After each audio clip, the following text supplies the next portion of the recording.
हाल में इन गुजर बकरवाल को दोबारा से गरीब बनाना है, इनके बच्चों से इनकी तालीम छीननी है, इनके बच्चों के हाथों से किताबें और इंस्टीट्यूशन से इनको बाहर निकालना है और दोबारा से इनको अपना गुलाम और मजदूर बनाना है। ये उस तरीके की राजनीति कर रहे हैं और ये सिर्फ शेड्यूल ट्राइब जो रिजर्व हुई हैं सीट्स उनके ऊपर ये अपने जो सियासी रोटियां सेकने के लिए इस तरीके की बात कर रहे हैं। हमें पॉलिटिकल रिजर्वेशन नहीं चाहिए, हम पॉलिटिकल रिजर्वेशन सरेंडर करने के लिए तैयार हैं। अगर आप इस चीज़ के लिए अगर यहाँ पे लाके इस तरीके का बिल इंट्रोड्यूस करके आप हमारे बच्चों का गला काट रहे हैं तो हम पॉलिटिकल रिजर्वेशन सरेंडर करने के लिए तैयार हैं। हमें पॉलिटिकल रिजर्वेशन नहीं चाहिए। आप पॉलिटिकल रिजर्वेशन रख लीजिए पर हम शेड्यूल ट्राइब में मुदाखलत नहीं करने देंगे। शेड्यूल ट्राइब में मुदाखलत होगी तो हम इससे भी ज़्यादा शिद्दत के साथ, इससे भी बड़ी ताकत के साथ लड़ेंगे। आप देख रहे हैं न्यूज़ 7 इंडिया और मैं हूं अरफाज अहमद डैंग। आज की खास मुलाकात में हमारे साथ मौजूद हैं एडवोकेट अकरम चौधरी साहब। सर, स्वागत है आपका न्यूज़ 7 इंडिया में। बहुत शुक्रिया अरफाज जी। अकरम साहब, अगर बात करें हम जो एक विवाद जो लगातार चल रहा है और आप लोग सारे सड़कों पे हैं, एसटी कम्युनिटी के लोग जो हैं और आपके साथ में जिस तरह से ओबीसी और एससी के लोग भी अब सड़कों पे जो प्रोटेस्ट कर रहे थे लगातार, और पार्लियामेंट सेशंस जो चल रहे थे, पहाड़ियों को बहुत ज़्यादा उम्मीदें थी कि इस सेशन में जो है उनका मामला हल हो जाएगा, बिल पास हो जाएगा, उनको एसटी दर्जे में जो है शामिल कर लिया जाएगा, लेकिन वो इस बार हो नहीं पाया। क्या वजूहत मानते हैं? क्या जो आप लोगों के द्वारा जो प्रोटेस्ट किए गए, जो सड़कों पे आप लोग उतरे, क्या ये उसका असर है? देखिए इरफाज जी, अगर हम इस बात पे बात करें कि क्या वजूहात हैं तो क्योंकि ये जो बिल लाया ये एक साल से लगभग ये जो तलवार थी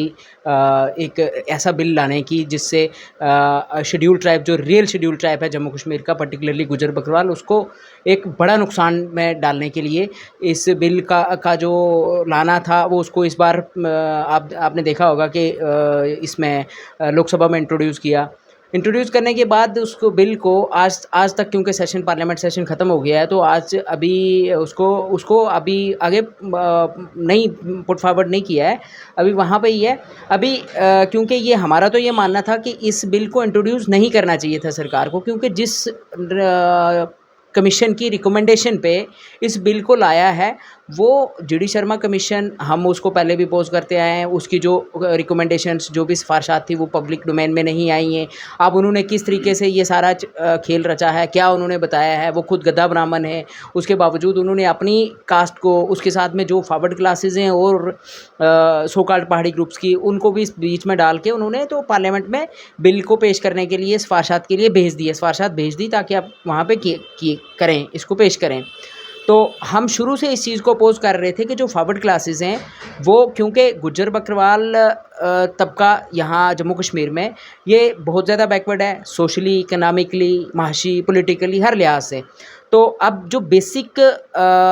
जो रिजर्वेशन देने का आइडिया है तो ये उसको डिफीट कर जाएगा। अगर इस तरीके से फॉरवर्ड क्लासेस को आप इंक्लूड करेंगे तो ये उसको डिफीट कर जाएगा। हम इसी चीज़ को लेके कंटिन्यूसली प्रोटेस्ट पे भी थे और हम अपनी बात सरकार तक पहुंचाने की कोशिश कर रहे थे कि आप इस बिल की रिकमेंडेशंस पे, इस तरीके की कमीशन की रिकमेंडेशन पे इस तरीके का बिल ना लाएं, इससे हमें नुकसान पहुंचेगा। और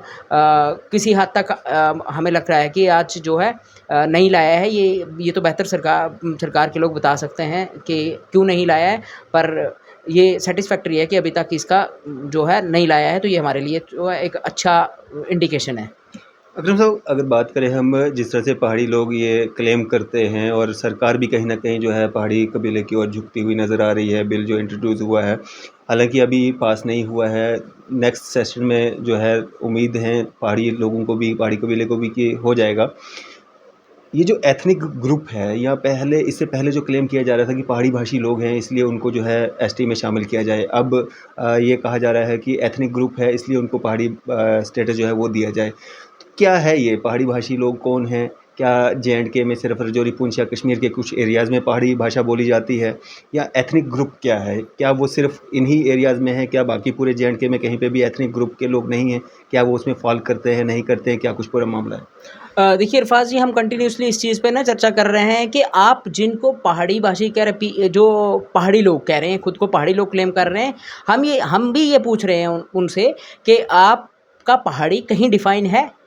और अगर पहाड़ी कौन लोग हैं ये ज़रा ये चीज़ भी तो सामने आए। अब क्योंकि स्टेट का एक अपना मैनेजमेंट था जिसमें उन्होंने क्या किया कि पीएसपी, एक स्टेट ने अपने इंटरनल मैनेजमेंट से उनको पीएसपी का दर्जा दे दिया।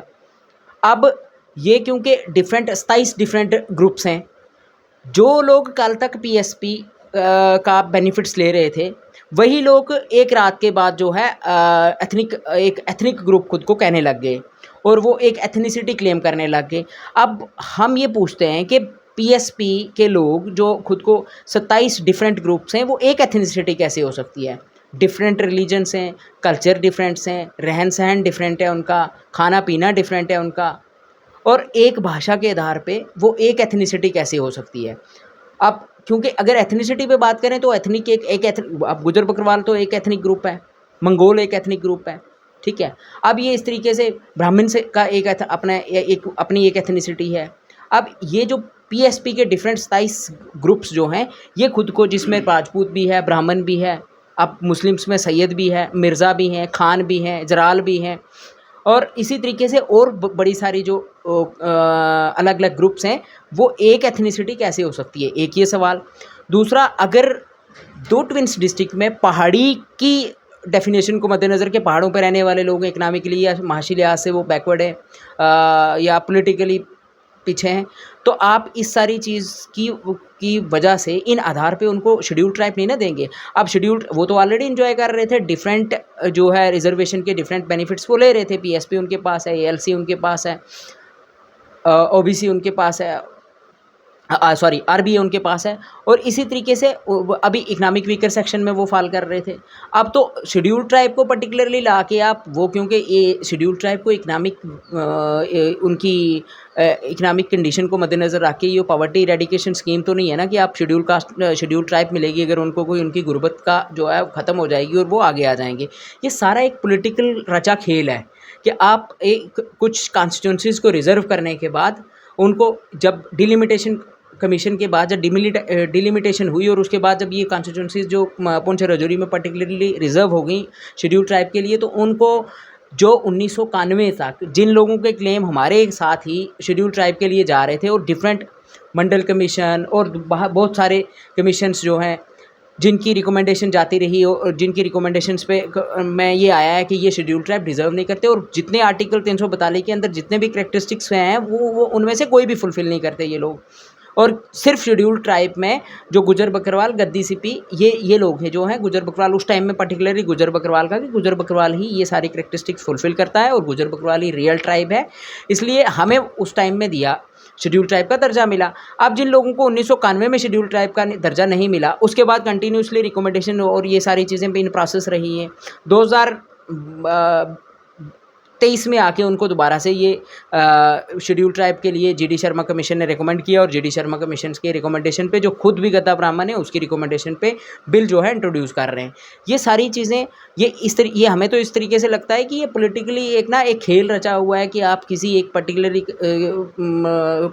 कुछ कम्युनिटीज़ हैं जिनको आप पॉलिटिकली शायद कुछ बेनिफिट देने के लिए या कुछ इंटेंशन है जिस वजह से आप गुजर बकरवाल तबका को फिर से वहाँ ले जाना चाहते हैं जहाँ से वो शेड्यूल ट्राइब का दर्जा मिलने के बाद जो है अपनी एक ग्रोथ की तरफ जा रहा था। हमारे बच्चे स्कूल्स के अंदर, कॉलेजेस के अंदर, नौकरियों के अंदर बड़ी मुश्किल से जो है आगे बढ़ रहे थे। और सबसे बड़ी बात है कि हमारे शाइनेस बहुत है हमारे लोगों में आज भी। वो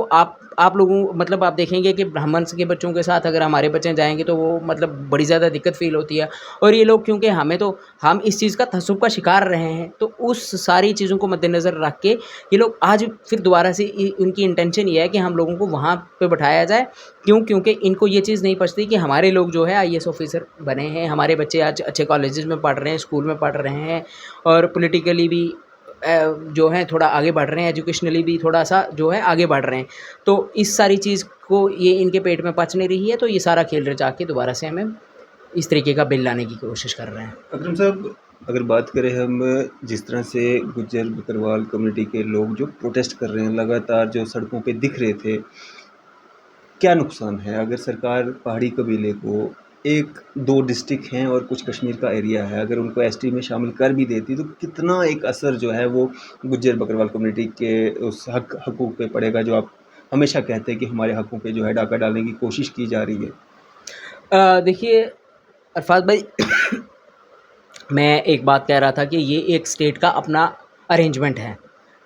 जिसमें आपने पीएसपी का दर्जा देके उन लोगों को, आपको लग रहा था कि एक पर्टिकुलरली पहाड़ी स्पीकिंग पीपल, अगर उनको लगता था कि उनको एक पीएसपी का दर्जा दिया, वो अपनी रिजर्वेशन का वहाँ से बेनिफिट ले रहे थे। अब आप अगर हमारे कुछ ऐसा ब्रिगेड है जो हमारे गुजर कम्युनिटी से भी ऐसे लोग हैं जो ये चीज़ कह रहे हैं कि जो हम लोग अगर अपोज कर रहे हैं तो हमें पता नहीं है, और वो ये कह रहे हैं कि अगर आप हमारा 10% इंटैक्ट रह जाता है तो उसमें हमारे गुजर बकरवाल कम्युनिटी का नुकसान नहीं है। मुझे लगता है कि ये ब्रिगेड एक तो भारतीय जनता पार्टी की जो लैंग्वेज है उसको उसकी लाइन को टो करने की कोशिश कर रहा है, उस पे चल रहे हैं, और उनकी जो वो जो भारतीय जनता पार्टी के लोग जो बुलवाना चाहते हैं उनसे वो वही बोल रहे हैं, क्योंकि वो डायरेक्टली या इनडायरेक्टली भारतीय जनता पार्टी के पार्ट हैं। अब मैं आपको अगर कानूनी चीज़ों पे बात करें, एक तो पहले मैंने आपको कहा कि 342 में जो भी कैरेक्टरिस्टिक्स फुलफ़िल करना चाहिए शेड्यूल ट्राइब ग्रांट करने के लिए, उनमें से ये कोई भी नहीं करते। दूसरी बात मैंने ये कही कि वो एथनिक ग्रुप नहीं है, एथनिसिटी उनकी नहीं है। तीसरा ये है कि अभी जो ये कह रहे हैं कि ग्रुप इंटैक्ट रखने वाली चीज़ पे, हम इंटैक्ट रखने वाली चीज़ पे बात करते हैं। एक आंध्र प्रदेश, पंजाब, हरियाणा, इन स्टेट्स ने शेड्यूल कास्ट को, एक ग्रुप को, शेड्यूल कास्ट के कुछ ग्रुप्स को विद इन ग्रुप जो है, विद इन कास्ट जो है, एक प्रेफरेंशियल ट्रीटमेंट के लिए, जो उनको लगता था कि कुछ जो एक कास्ट के अंदर कुछ ऐसा तबका है, कुछ ऐसे ग्रुप हैं जो पीछे रह गए हैं, उनको बाकी वालों के बराबर में लाने के लिए, जो थोड़ा सा अपनी तरक्की जो पढ़ लिख के जिन्होंने नौकरियां हासिल कर ली थी उनके बराबर लाने के लिए उन्होंने जो है रिजर्वेशन की बात रखी। अब ये चीज़ आंध्र प्रदेश हाई कोर्ट में चैलेंज हो गई। अब वहाँ पे 5 जजेस के बेंच ने इस पिटीशन को डिसमिस कर दिया, और इसकी अपील जो है सुप्रीम कोर्ट में हो गई, जहाँ 5 जजेस के बेंच वहाँ पे भी बैठा, कॉन्स्टिट्यूट हुआ, और उन्होंने कोटा विद इन कोटा ये जजमेंट है। E V Chinnaiah versus state of Andhra Pradesh 5 नवंबर 2004 को, 5 नवंबर 2004 को ये पिटीशन जो है वहाँ पे सुप्रीम कोर्ट में फाइल हुई और डिसाइड हुई। इसमें आंध्र प्रदेश ने जो कोटा विद इन कोटा 1999 से लेकर 2002 तक जो ये चला था कि इसका कोटा विद इन कोटा देने के लिए जो बात चली थी, उसको सुप्रीम कोर्ट ने स्ट्रक डाउन कर दिया 2004 में। अब इस केस को 2020 में दोबारा से रीओपन किया, और दोबारा से रीओपन करने के बाद सुप्रीम कोर्ट के 5 जजेस के बेंच ने कहा कि ये जो है, ऑलरेडी आंध्र प्रदेश का भी 5 जजेस का बेंच था, और 5 जजेस के बेंच ने इस पे जो पिटीशंस पे जो जजमेंट वर्डिक्ट दिया है, अब चूँकि ये भी 5 जजेस का बेंच है, लिहाजा इसको हम रेफ़र करते हैं 7 जजेस के बेंच को, जो कॉन्स्टिट्यूट होना है। अभी 2020 से लेके अभी 2023 है, मैटर सब जुडिस है, और अभी तक कोई भी बेंच कॉन्स्टिट्यूट 7 जजों पर मुश्तमिल कोई भी बेंच कॉन्स्टिट्यूट नहीं हुआ है जो इस चीज़ पे फैसला करे कि ये आया कि quota within quota permissible है कॉन्स्टिट्यूशन में या नहीं, क्योंकि 5 जजेस के बेंच ने इससे कहा था कि ये quota within quota permissible नहीं है। और इसी जो सुप्रीम कोर्ट की जजमेंट का मैं ऑपरेटिव पार्ट अगर पढ़ के आपको बताऊं तो इसमें ये है, the backward classes of citizens enshrined in article 16(4) of the constitution included schedule caste and schedule tribes. The whole basis of reservation is to provide additional protection to the members of scheduled caste and scheduled tribe as a class of person who have been suffering since a considerable length of time due to social and educational backwardness. The protection and reservation is afforded to a homogeneous group. Further classification or regrouping of homogeneous group by the state legislature would tinker with the presidential notification issue under Article 341, which is constitutionally impermissible. Homogeneous group में आप with in जो है group के अंदर एक नया जो group create करेंगे, आप क्लास के एक कास्ट के अंदर और कास्ट को जो प्रेफरेंशियल ट्रीटमेंट देंगे, उस पर इन्होंने कहा कि ये जो है जो खिलाफवर्जी करेगा आर्टिकल 341 जो प्रेसिडेंशियल आर्डर की उसकी, तो उसमें by the इम्प्यून्ड legislation the state has sought to regroup homogeneous group specified in the presidential notification for the purpose of reservation and appointment. It would tantamount to discrimination in reserve and would attract the wrath of Article 14 of the Constitution. It is settled law that justice must be equitable. Justice to one group at the cost of injustice to other group is another way of perpetuating injustice. आप एक group को justice देने के की ख्वाहिश से दूसरे group के साथ इनजस्टिस होगा तो वो जो है वो भी कानूनन परमिसिबल नहीं है, वो नहीं होना चाहिए। इस सारी चीज़ पे ये तो मैटर सब जुडाइस है। अब सरकार एक बिल को इंट्रोड्यूस करके ये कह रहे हैं जैसे कि आप कोटा विद इन कोटा अगर हो जाता है तो दिक्कत क्या है, मतलब आपका 10% इंटैक्ट रखेंगे, 5% जो है पीएसपी के लोगों को देंगे। हम ये कह रहे हैं कि भाई साहब कानून जिस चीज़ की इजाज़त नहीं देता, आप 5% उनका देंगे तो 10% ऑलरेडी, तो ये तो मतलब 10% ऑलरेडी शेड्यूल ट्राइब का इंटैक्ट करेंगे, तो 5% लाएंगे, देंगे तो शेड्यूल ट्राइब ना। तो शेड्यूल ट्राइब के बीच में एक ऐसी दीवार खड़ी करेंगे जो कानूनन जो अभी तक पेंडिंग है सुप्रीम कोर्ट के अंदर। और अनटिल सुप्रीम कोर्ट इस चीज़ को डिसाइड ना करे कि क्या कॉन्स्टिट्यूशन के अंदर ऐसा कोई प्रोविज़न है कि आप शेड्यूल ट्राइब या शेड्यूल कास्ट के अंदर एक नया ग्रुप क्रिएट कर सकते हैं और प्रेफरेंशियल ट्रीटमेंट दे सकते हैं, या एक पर्टिकुलर क्लास को, एक कास्ट को जो है, एक ग्रुप को आप रिजर्वेशन उसी ग्रुप के अंदर दे सकते। जब तक ये डिसाइड सुप्रीम कोर्ट में नहीं होगा तो आप कैसे मान लेते हैं कि जो है reservation quota within quota permissible है। अकरम साहब, ये सब चीज़ें तो चलो हो रही हैं, सब जुडिशल मामला है, समझाने की कोशिशें की जा रही है, लेकिन मैं आपसे ये चीज़ जानना चाहता हूँ, अगर पहाड़ियों को एसटी स्टेटस में शामिल कर दिया जाता है, जिस तरह से बिल इंट्रोड्यूस हो गया, पास होना बाकी है, अगर आज हो जाता तो वो भी आज पहाड़ी लोग भी एसटी कम्युनिटी में शामिल हो जाते। गुज्जर बकरवाल कम्युनिटी के जो लोग प्रोटेस्ट पे उतरे हैं सड़कों पे, उनको नुकसान क्या है? आप अगर वो शामिल हो जाते हैं उससे नुकसान क्या है उनका, आपका क्या नुकसान है? देखिए हम क्योंकि real schedule tribe Jammu Kashmir में हम हैं, गुजर बकरवाल, गद्दी सिपी,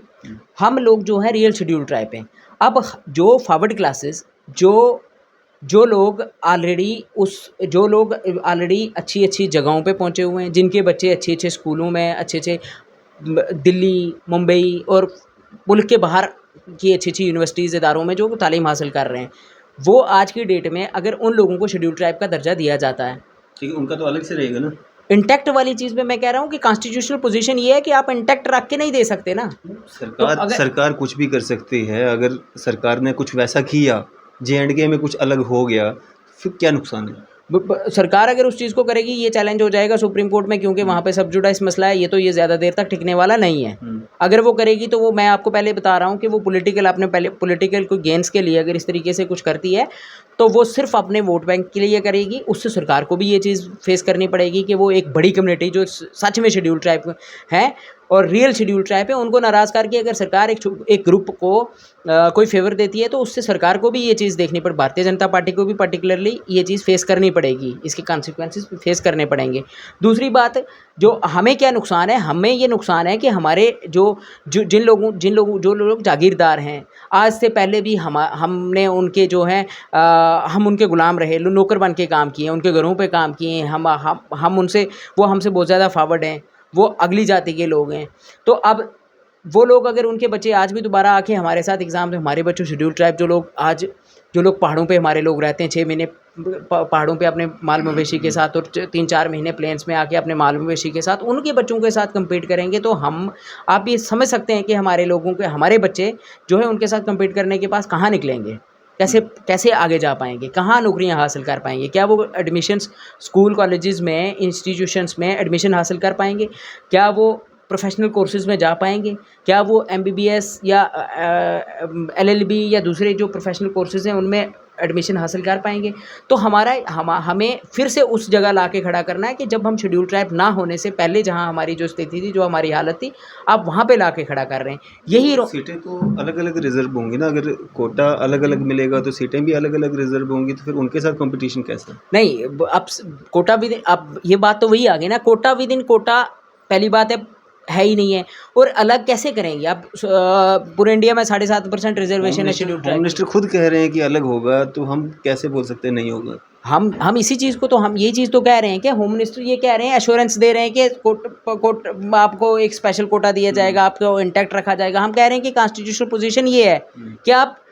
स्पेशल कोटा नहीं दे सकते, आप इंटैक्ट नहीं रख सकते। और दूसरी बात है, हम ये कह रहे हैं कि 7.5% रिजर्वेशन ऑल ओवर इंडिया में है, तो आप शेड्यूल ट्राइब में आप कैसे कोटाएँ क्रिएट करेंगे यहाँ पे कि इतने परसेंट 10% इंटैक्ट रहेगा गुजर बकरवाल का, 7% या 5% जो है पहाड़ी लोगों को मिलेगा। हम ये कह रहे हैं कि जब मिलेगा तो शेड्यूल ट्राइब के अंदर ही ना, तो फिर कैसे एक दीवार खड़ी करेंगे, कैसे क्लासीफाई की, कैसे सब डिवीजन उसकी करेंगे कि कुछ लोग ये तो ये इतना भी है। कह रहे हैं, कुछ अफवाहें ये भी हैं कि जो एसटी पहाड़ी कबीले को मिलेगा उसमें पीएसटी लगेगा, पहाड़ी एसटी।